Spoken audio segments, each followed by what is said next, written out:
Bienvenue dans le podcast Evolia. Je suis Valérie Varnet et je vous accompagne ici pour explorer l'essentiel, la relation à soi, aux autres et le chemin vers une vie plus apaisée, alignée et pleine de sens, au travail comme à la maison. Chaque épisode vous offre des outils simples, des idées concrètes et des clés pour transformer votre quotidien. Alors prenez une pause, respirez et commençons ensemble l'épisode du jour.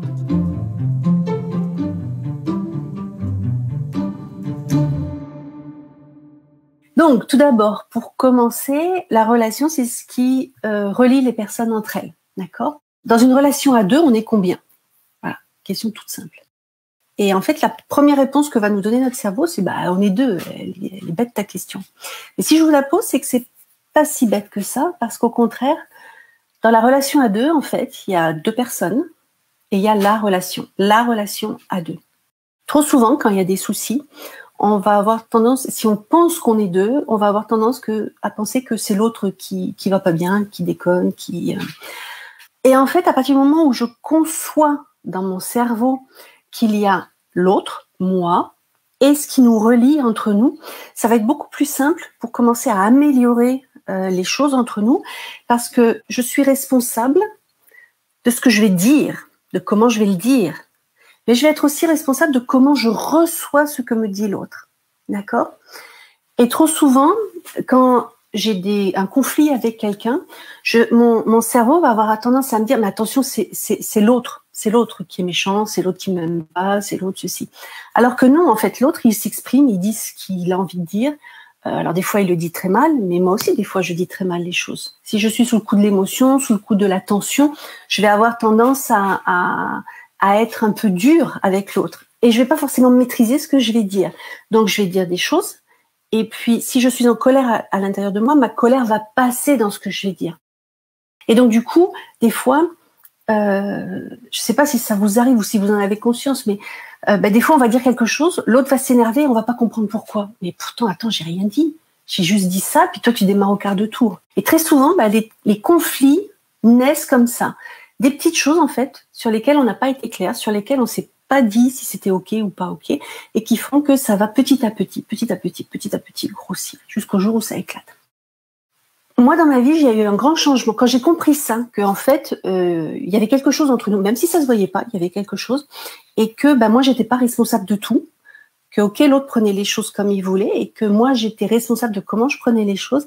Là, j'ai commencé à pouvoir avancer, tout simplement parce que c'est un peu comme quand on prend du recul, on voit des choses qu'on voit pas quand on a le nez dedans. Et donc, du coup, le fait de prendre du recul et de voir, attends, moi j'ai dit ça, lui il a réagi comme ça, ah mais oui, mais la façon dont je l'ai dit, c'est normal. J'étais un peu agressive, mais je m'en suis pas rendu compte. Parce que ce qu'il faut savoir, c'est que quand ça va pas bien à l'intérieur, on va avoir tendance à parler cash, à dire les choses cash, et sans s'en rendre compte, on va pouvoir faire mal. D'accord ? Alors que c'est pas du tout notre intention. Dans les ateliers, on travaille beaucoup là-dessus, et notamment quand j'accompagne des parents, ils prennent conscience qu'en fait ils se sont énervés le soir contre l'enfant parce que les devoirs, parce que le bain, parce que ceci, parce que la chambre pas rangée. Et en fait après ils regrettent parce qu'ils se disent mince, mais pourquoi je me suis énervée ? Parce qu'en fait je voudrais que ça se passe bien. Et en fait la façon dont je m'y prends, ça se passe pas trop bien. Tout simplement parce que la relation ça se nourrit.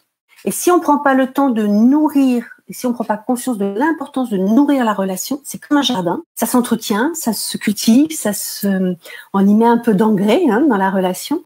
Si moi j'y mets pas du positif, c'est pas forcément l'autre qui va y mettre du positif. Je pense notamment aux relations parents-ados qui sont un peu tendues des fois. Si moi, en tant que parent, je me braque, c'est pas la peine d'attendre que mon ado, lui, soit cool et sympa et ouvert et ait envie de discuter, parce que quelque part, quand je me braque, je donne pas envie qu'on discute avec moi. Ça, c'est juste pour relativiser un peu. Mais par contre, en tant que parent, si je prends la relation familiale, ce qui est super important de prendre conscience, c'est que c'est à moi de nourrir la relation. Parce que c'est pas mon enfant de 2 ans qui peut la nourrir. Lui, il est dans les câlins, il est dans envie de jouer, il a envie de faire plein de choses, mais il n'a pas encore appris les relations humaines. Par contre, il va faire comme moi. Donc, en tant que parent, en tant qu'adulte, on a vraiment une responsabilité de comment on communique. Qu'est-ce qui se passe si on ne nourrit pas la relation ? Tout simplement, la relation va empirer. Pourquoi ? Parce qu'avec le stress ambiant, avec le travail, avec la tension, avec tout ce qui se passe en ce moment, on va pas très bien à l'intérieur. Donc du coup, je vais pas forcément envie d'être sympa tout le temps. Or, c'est là justement, quand les choses vont pas bien, que c'est à chacun de nous de vraiment prendre conscience que, ok, qu'est-ce que je mets dans le système? Qu'est-ce que je mets dans la relation? Est-ce que j'y mets du positif pour qu'il y ait du positif, ou est-ce que je déverse mon négatif? Si je déverse mon négatif, il faut pas s'étonner, la relation s'étiole, la relation dégénère, et à un moment, on n'a plus rien à se dire. Alors, ou alors soit quand on se parle, on se met en colère, et du coup, quand on n'a plus rien à se dire, ou qu'il y a trop de colère, ou qu'il y a trop de malentendus, de pas envie que ça s'arrange, on se sépare. Et en fait, donc toujours pareil, moi quand j'accompagne des couples ou des équipes où ça se passe pas bien, c'est que en fait le négatif a pris toute la place. Et comme le négatif entraîne du négatif, du coup à un moment plus personne n'a envie que ça se passe bien. D'où l'importance de préserver les relations humaines et donc le lien entre nous, parce que si on nourrit la relation humaine, on va pouvoir faire des choses ensemble. Et la clé que je voulais vous donner ce soir, elle est toute simple. Elle est tellement simple qu'on passe à côté la plupart du temps. C'est-à-dire que la première clé qui permet de nourrir, ça va être de communiquer en positif sur le positif. Par exemple, si je prends l'ado, plutôt que de se laisser embarquer dans les discours qu'on entend, oh mais les ados de toute façon c'est compliqué, hein, mais ceci, mais cela, mais t'inquiète pas, de toute façon il fait sa crise. Enfin, ok, peut-être. Mais moi, quand je suis avec mon ado, alors je parle moi en général, il faut pas que j'oublie que c'était mon enfant, c'était mon petit que j'ai accompagné, que j'ai aidé à grandir. Et donc, au niveau du cerveau, c'est important de dire, attends, moi j'ai envie de communiquer en positif avec mon enfant, même s'il est ado. C'est pas parce qu'il est ado qu'on peut plus communiquer ensemble. Non, on peut communiquer positivement. Donc, ça va être peut-être des petites choses. Ça va être un jour où mon ado met la table spontanément, je vais lui dire merci. Je sais pas moi, ou s'il met son linge sale au sale, ça va être merci. Des petites choses comme ça, toutes simples. C'est-à-dire valoriser le positif. C'est-à-dire que quand ça se passe bien, dire que ça se passe bien et remercier. Pourquoi? Parce que sinon, si vous dites pas à votre cerveau, pointe-moi le positif, parce que je veux bâtir sur le positif, votre cerveau, il va toujours vous montrer, et il a pas fait ça, et elle a pas dit ça, et blabla, et blabla, et blabla. Donc, nourrir la relation, ça démarre par pointer le positif, mettre en valeur le positif. Rappelez-vous, alors je le donne souvent cet exemple, je vous l'ai peut-être déjà donné, mais rappelez-vous, à l'école, on pointe en rouge les fautes. À aucun moment, donc si vous avez écrit 3 pages et qu'il y a 2 fautes, on va vous pointer en rouge et on va les entourer, les fautes, en vous disant c'est pas bon, c'est pas bon. Mais sur toutes les autres lignes, on va pas mettre du vert. C'est pas logique. Et c'est comme ça que petit à petit, on a été entraîné à donner de la valeur au négatif et à minimiser le positif. Ouais, c'est normal. Est-ce que vous avez remarqué que quand quelqu'un vous fait un compliment, bien sûr, on parle avec des paroles sincères et authentiques, hein.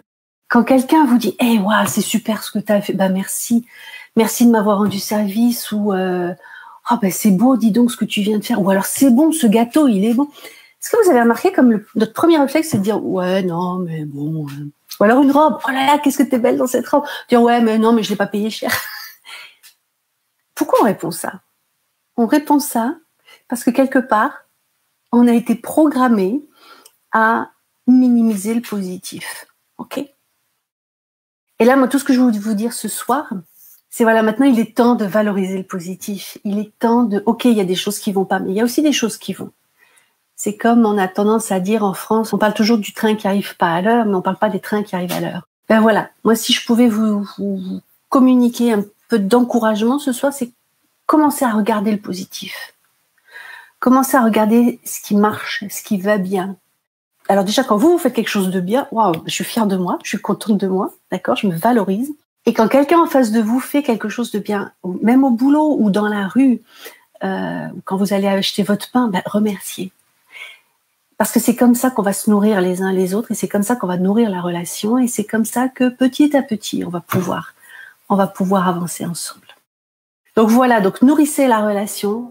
Nourrir la relation, c'est aussi simple. Alors bien sûr, il y a d'autres choses, il y a d'autres étapes, mais déjà commencez par pointer le positif, valoriser le positif, et commencer à remercier les gens qui vous entourent pour le positif qu'ils vous amènent. Et vous allez voir, il y a des choses qui vont commencer à bouger. Voilà. L'épisode touche à sa fin, j'espère qu'il t'a inspiré. Garde ce qui résonne et teste à ton rythme, un pas à la fois. Et si ça t'a plu, bien sûr, like et partage autour de toi. À très bientôt pour la suite. Bye bye.